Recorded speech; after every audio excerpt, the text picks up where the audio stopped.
वज़ीर-ए-आज़म नरेंद्र मोदी की video conferencing के जरिए मुख्तलिफ ज़िला मजिस्ट्रेट्स के साथ बातचीत।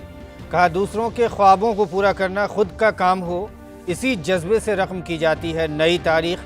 कहा, तवक्कुआती अज़ला मुल्क को तरक्की देने का बन रहे हैं बाइस।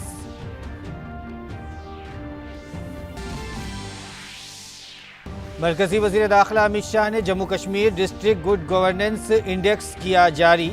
कहा, वज़ीर आज़म मोदी की क़यादत में तरक्की और अमन की राह पर गामज़न है जम्मू कश्मीर। हदबंदी का काम मुकम्मल होने और हालात के मामूल पर आने के बाद बहाल की जाएगी मुकम्मल रियासत की हैसियत। उत्तर प्रदेश के इंतखाबी जंग में उतरे बीजेपी के सीनियर लीडर और मरकजी वज़ीर दाखिला अमित शाह कैराना में घर घर जाकर तशहीरी मुहिम में हुए शामिल। बहुजन समाज पार्टी ने 51 उम्मीदवारों की फहरिस्त की जारी।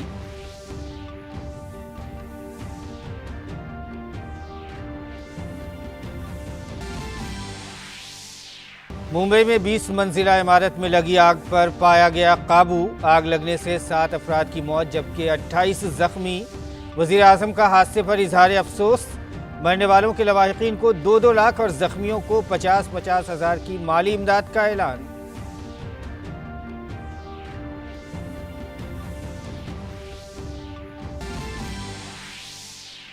और लखनऊ में जारी Syed Modi international super 300 badminton tournament के ख्वातीन सिंगल्स फाइनल में पीवी सिंधु और मालविका बिनसोड की रसाई।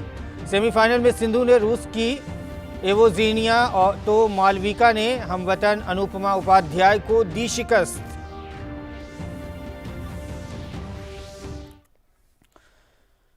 नाज़रीन, आताब उर्दू खबरनामे में आपका खैर मकदम है। मैं हूं आपके साथ मसरूर फैजी और आइए अब खबरों पर तफसील के साथ नज़र डालते हैं। उत्तर प्रदेश असेंबली इंतखाबात के लिए बीजेपी के तमाम बड़े लीडरों मुसलसल इंतखाबी मुहिम में लगे हुए हैं। इस सिलसिले में पार्टी के सीनियर लीडर और मरकजी वज़ीर दाखिला अमित शाह ने आज कैराना में घर घर जाकर बीजेपी के लिए मुहिम चलाई। अमित शाह शामली में बीजेपी के अहदेदारों और कारकुनों के साथ मीटिंग भी करेंगे। अमित शाह आज शाम मेरठ में एक खुसूसी अवामी मीटिंग भी करेंगे। भारतीय जनता पार्टी ने उत्तर प्रदेश असेंबली इंतखाबात के लिए अपनी इंतखाबी मुहिम तेज कर दी है। इस सिलसिले में उत्तर प्रदेश के वज़ीर आला योगी आदित्यनाथ, नायब वज़ीर आला केशव प्रसाद मौर्य और उत्तर प्रदेश बीजेपी के शरीक इंचार्ज अनुराग ठाकुर और रियासती बीजेपी सदर स्वतंत्र देव सिंह ने आज लखनऊ में पार्टी दफ्तर में इंतखाबी मुहिम के रथ को हरी झंडी दिखाकर रवाना किया। इंतखाबी मुहिम के लिए 403 LED बसों को झंडी दिखाकर रवाना किया गया है, जो 403 असेंबली सीटों पर जाकर पार्टी उम्मीदवारों के हक में मुहिम चलाएंगी। उत्तर प्रदेश के वज़ीर आला योगी आदित्यनाथ ने इस मौके पर कहा कि 2017 से पहले रियासत में कारोबारी और दीगर लोग नकले मकानी किया करते थे, लेकिन 2017 के बाद मुजरिमों को नकले मकानी करना पड़ रहा है।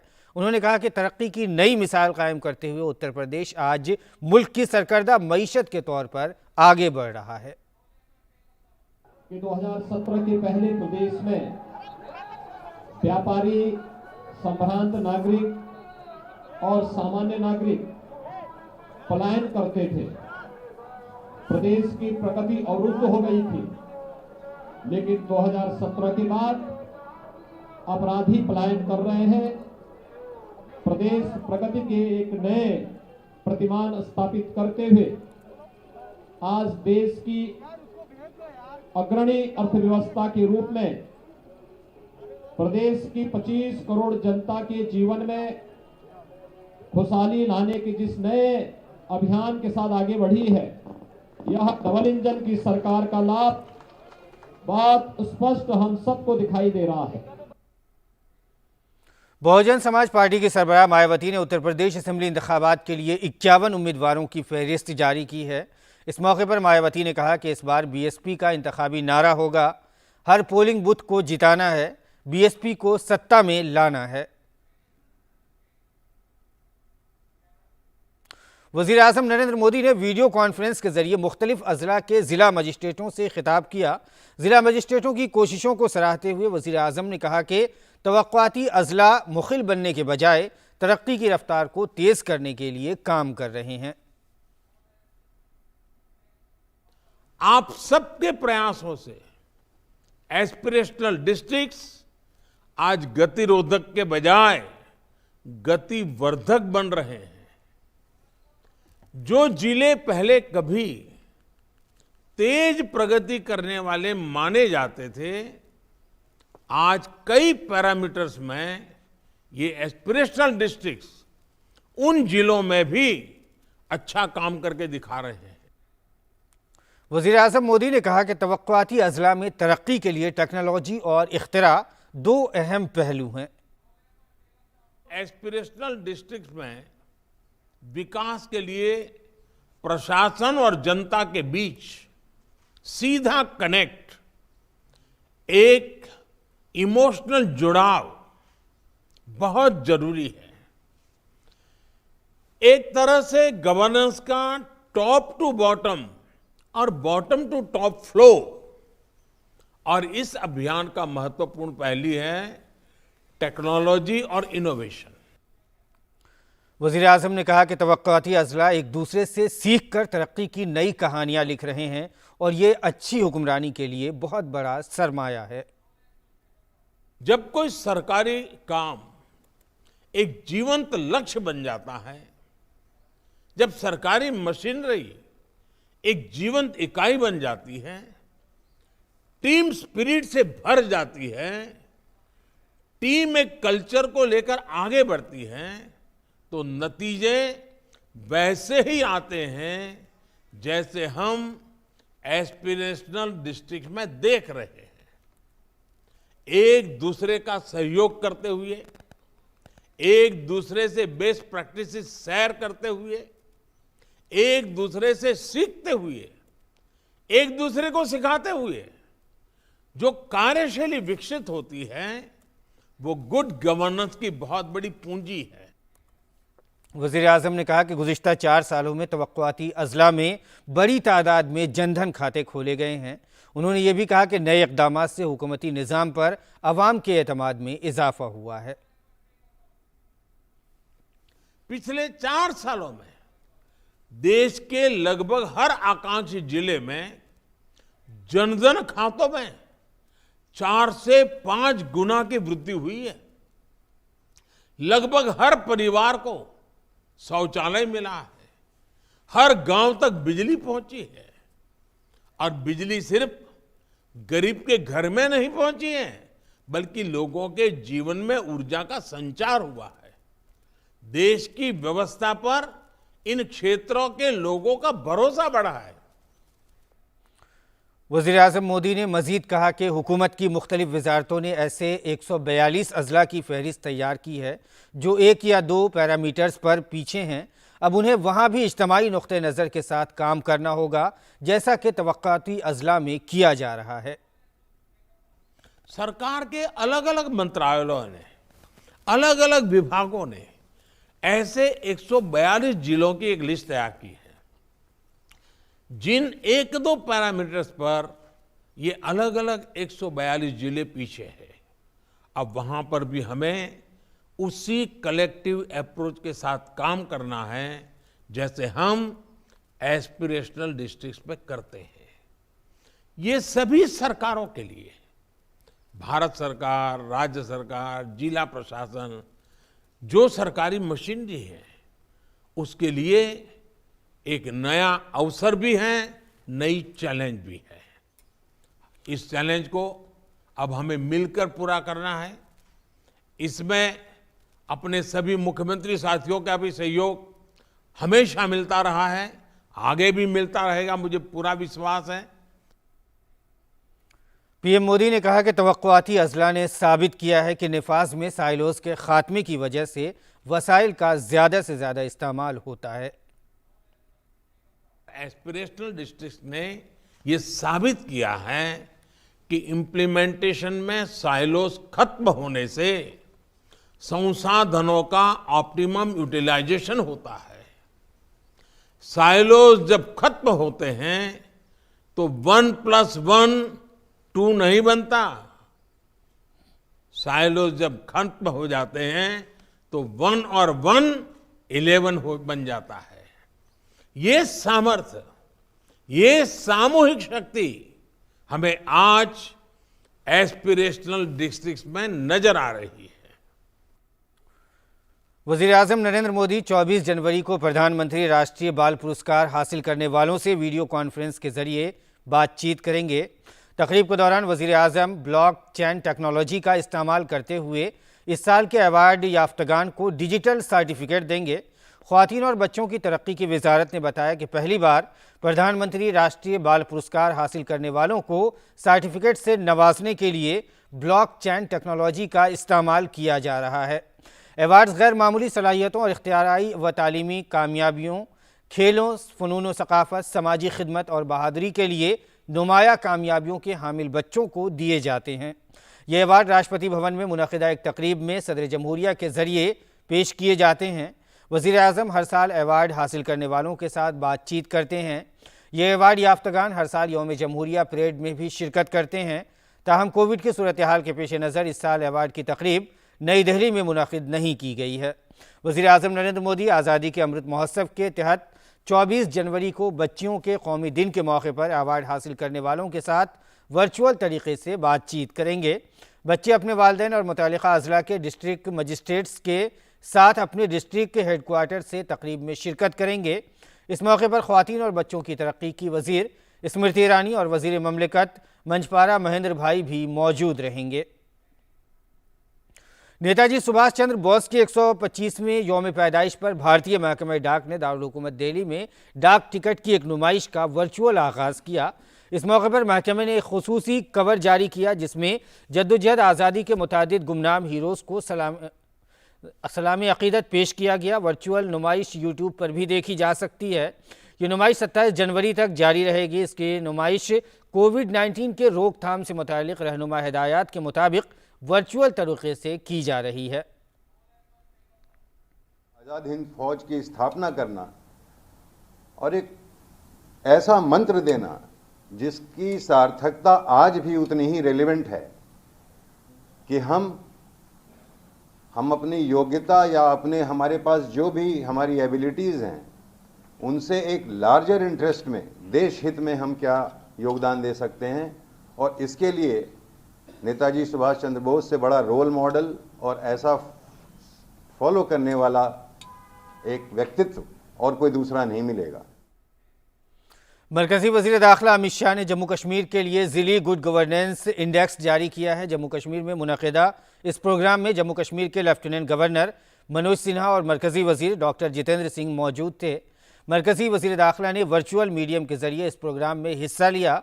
अमित शाह ने कहा कि जैसे ही हालात मामूल पर आएंगे जम्मू कश्मीर की मुकम्मल रियासत का दर्जा बहाल कर दिया जाएगा।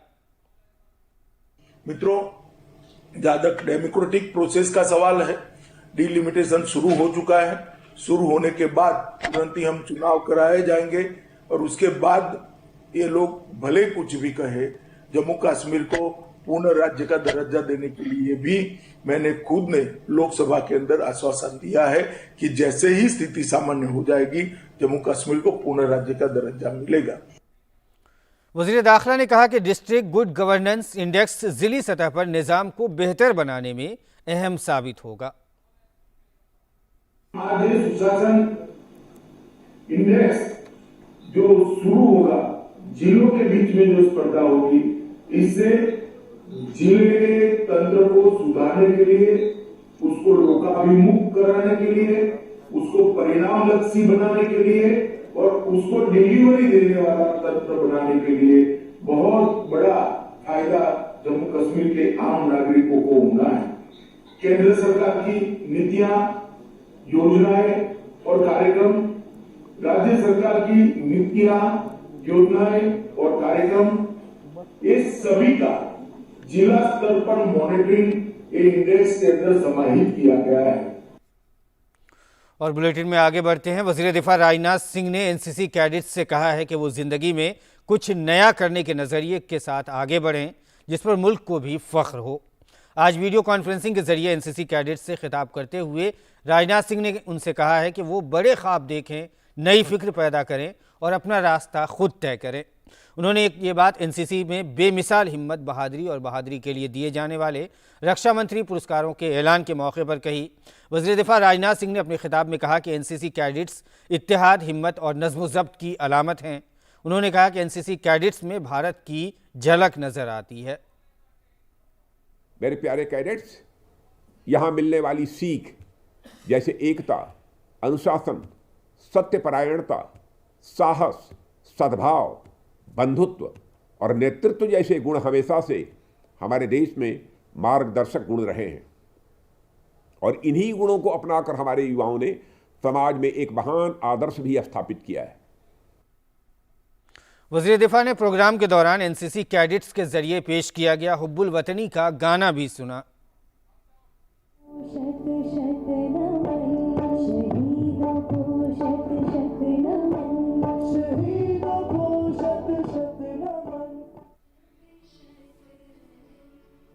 और ख़बर मुंबई से है। मुंबई के तारदेव में वाक़ कमला बिल्डिंग में लगने वाली आग में मरने वालों की तादाद 7 हो गई है।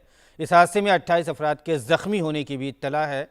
ज़ख्मियों को अस्पताल में दाखिल कराया गया है। आग कमला इमारत के 20वीं मंजिल पर लगी। फायर ब्रिगेड की 13 गाड़ियों ने मौके पर पहुंचकर आग पर काबू पा लिया है। वज़ीर आज़म ने मुंबई में हादसे में जान गंवाने वालों के अहले खाना के तईं ताज़ियत का इजहार किया है। वज़ीर आज़म के दफ्तर ने एक ट्वीट में कहा है कि वज़ीर आज़म ने वाक़े पर अफसोस का इजहार किया है और ज़ख्मियों की जल्द सेहतयाबी के लिए दुआ की है। गुज़िश्ता 24 घंटों में मुल्क में कोरोना इन्फेक्शन के 3,37,704 नए मामले सामने आए हैं, जबकि गुज़िश्ता रोज़ कोरोना वायरस के 3,47,254 मामले सामने आए थे। गुज़िश्ता 24 घंटों में 2,42,676 अफराद सेहतयाब भी हुए हैं। इस वक्त मुल्क में कोरोना इन्फेक्शन के कुल 21,13,365 एक्टिव मामलात हैं। इसके साथ ही मुल्क में अब तक ओमिक्रॉन के कुल 10,050 मामले दर्ज किए गए हैं। कल के आदाद-ओ-शुमार के मुकाबले में मुल्क में 3.69% मामलात का इजाफा हुआ है। और कोविड वबा के खिलाफ सबसे मुअस्सिर हथियार के तौर पर शुरू की गई वैक्सीनेशन मुहिम के तहत मुल्क में अब तक 161 करोड़ 16 लाख से ज़्यादा वैक्सीन दी जा चुकी हैं। वहीं वैक्सीनेशन मुहिम के तहत कल शाम तक 67 लाख से ज़्यादा कोविड वैक्सीन भी लगाई गई। जम्मू कश्मीर में कोरोना इन्फेक्शन के बढ़ते मामलात के दरमियान वीकेंड लॉकडाउन जारी है। कल दोपहर 2 बजे से शुरू होने वाला वीकेंड लॉकडाउन पीर की सुबह 6 बजे तक जारी रहेगा। इससे 64 घंटे के लॉकडाउन के दौरान रियासत में गैर ज़रूरी नकलो हरकत पर पाबंदी है। कोरोना इन्फेक्शन के बढ़ते हुए केसों के पेश नज़र हुकूमत ने तिब्बी सहूलियात में बेहतरी लाई है और वादी कश्मीर में अवाम और पॉजिटिव मरीज़ों के लिए SOP पर अमल करने के लिए रहनुमा खतूत भी जारी किए हैं। तमिलनाडु की अगर बात करें तो वहाँ कोरोना इन्फेक्शन के पेश नज़र कल से रियासत में मुकम्मल लॉकडाउन नाफिज रहेगा। बढ़ते हुए मामलात के दरमियान रियासती हुकूमत ने यह सख्ती अख्तियार करने का फैसला किया है। आज रात 10 बजे से पीर की सुबह 5 बजे तक मुकम्मल लॉकडाउन रहेगा। इस दौरान तमाम दफातर और मॉल्स बंद रहेंगे, ताहम ज़रूरी खिदमात को इन पाबंदियों से आज़ाद रखा गया है। इससे कबल 9 जनवरी और 16 जनवरी को भी मुकम्मल लॉकडाउन नाफिज किया गया था। रियासत में हालात काबू में न आने की वजह से लोगों को सख्त पाबंदियों में रहना पड़ेगा। तमिलनाडु में गुज़िश्ता 24 घंटों में रियासत में 28,561 नए केसेस सामने आए हैं।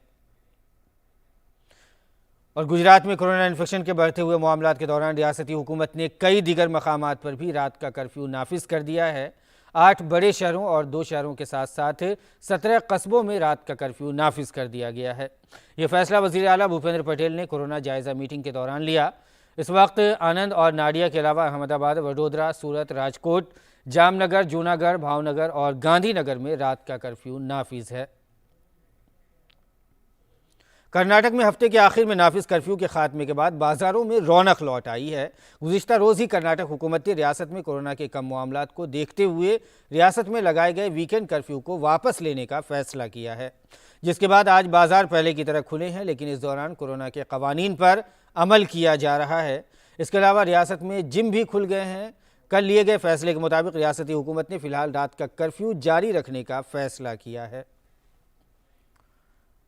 और बात दिल्ली की करें तो मौसम ने आज करवट बदल ली है यहाँ पर, और बारिश और सर्दी की वजह से मामूलात ज़िंदगी बुरी तरह से मुतासर हुए हैं। दिल्ली में मौसम की ताज़ा सूरत हाल पर हमारे नामानिगार तापस भट्टाचार्य ने महकमे मौसमियात के साइंसदां RK जयनामानी से बात की। दिल्ली में शनिवार से हम देख पा रहे हैं कि लगातार बारिश हो रही है, खासतौर से यूपी और दिल्ली के आसपास की जो जगह है उनमें अगर हम बात करें, और उस पर बातचीत करने के लिए इस वक्त मेरे साथ मौजूद है सीनियर साइंटिस्ट IMD के RK जयनामानी। जो बात करेंगे सर, यहाँ पे हम देख पा रहे हैं एक जो WD है पूरा हम देख पा रहे हैं बहुत बड़ा इलाका एक तरह से ले रहा है, कवर कर रहा है। आपके हिसाब से क्या प्रेडिक्शन है आज और कल में?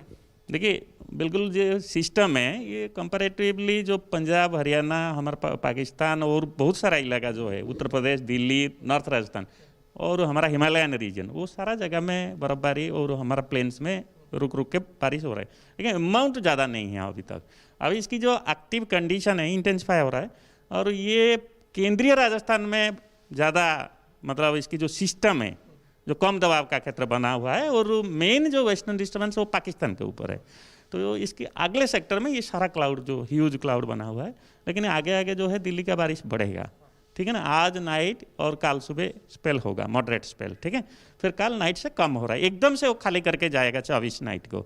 सो इसी की जो कैरेक्टरिस्टिक्स जो अभी प्रेडिक्शन आया है कि ज़्यादा टाइम नहीं रहेगा, ठीक है ना। हम एक्सपेक्ट कर सकते हैं कि जो 26 तारीख है, 26 जनवरी जो है, हम पूरा देश देखता है, तो उसमें बारिश कम होगी या एकदम ही नहीं हो सकती है? 26 में तो नो रेन हम लोग पहले से बोल चुके हैं, क्योंकि सिस्टम 24 मॉर्निंग को जा रहा है आगे। 26 जनवरी को shallow fog, partly cloudy sky और नो रेन, यही हमारा फोरकास्ट है, ठीक है। कोल्ड वेव कंडीशन भी हम एक्सपेक्ट कर सकते हैं कि अगले कुछ दिनों में जैसे ये WD चला जाए उसके बाद एक्सपेक्ट कर सकते हैं कोल्ड वेव कंडीशन? लेकिन जैसे ही 24th और 23rd नाइट को निकलेगा, शार्प फॉल होगा। By 24th night temperature will fall by 5 to 6 degree, that means 7-8 degree 24th, 25th होगा अराउंड 5 टेम्परेचर और minimum. I am telling only night temperature clear sky होगा और इसीलिए होगा, और दिन का तापमान जो है धीरे धीरे बढ़ेगा। वाई 26 जनवरी जैसे आज आपका 18 मिलेगा, तो कल भी वही मिलेगा 16 डिग्री, बट 25th ऑनवर्ड दिन का तापमान में थोड़ा बढ़ती होगा, क्योंकि sky will be relatively clear, थोड़ा सन दिखाई देगा।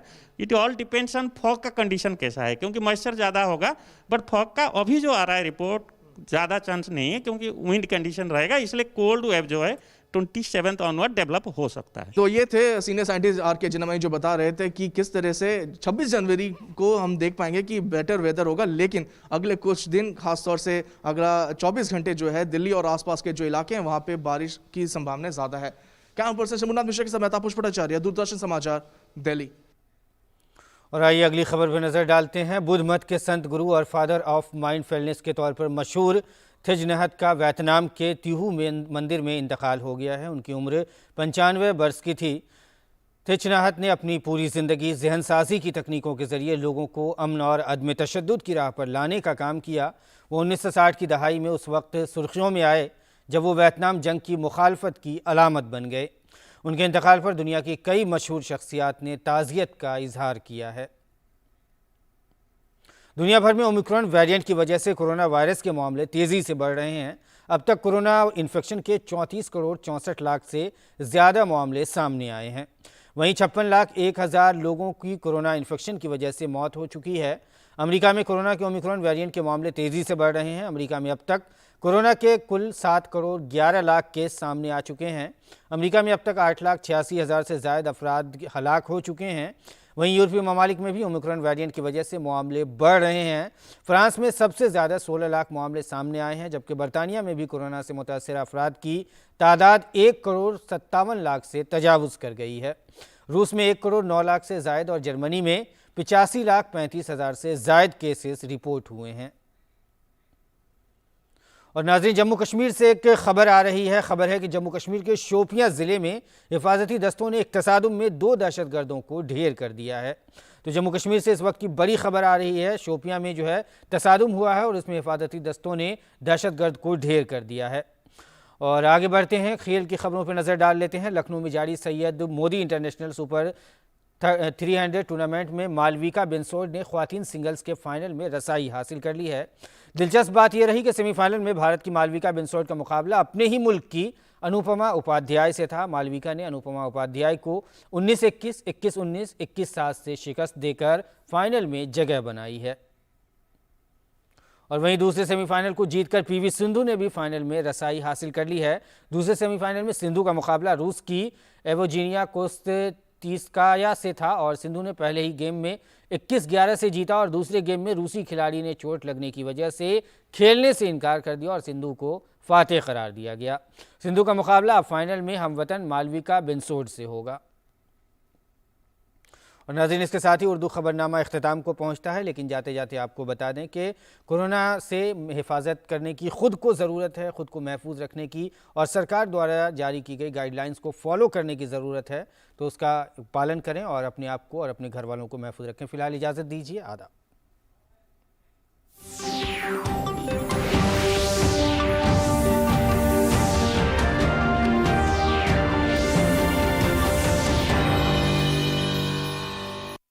हमारा ब्रेव सोल्जर्स है, हम तुम लोग के साथ विलेजेस आसानी से कंट्रोल कर लेगा। Shoot at him! मार डालो साले को, एक एक को मार डालो।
टाइम बदल चुका है सर, और देश भी। अब हम घर में घुस के मारते हैं।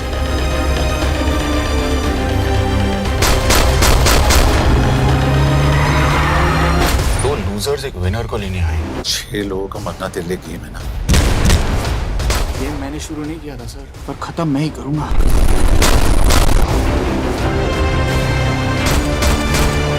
अब एक भी और रॉ एजेंट नहीं मरेगा।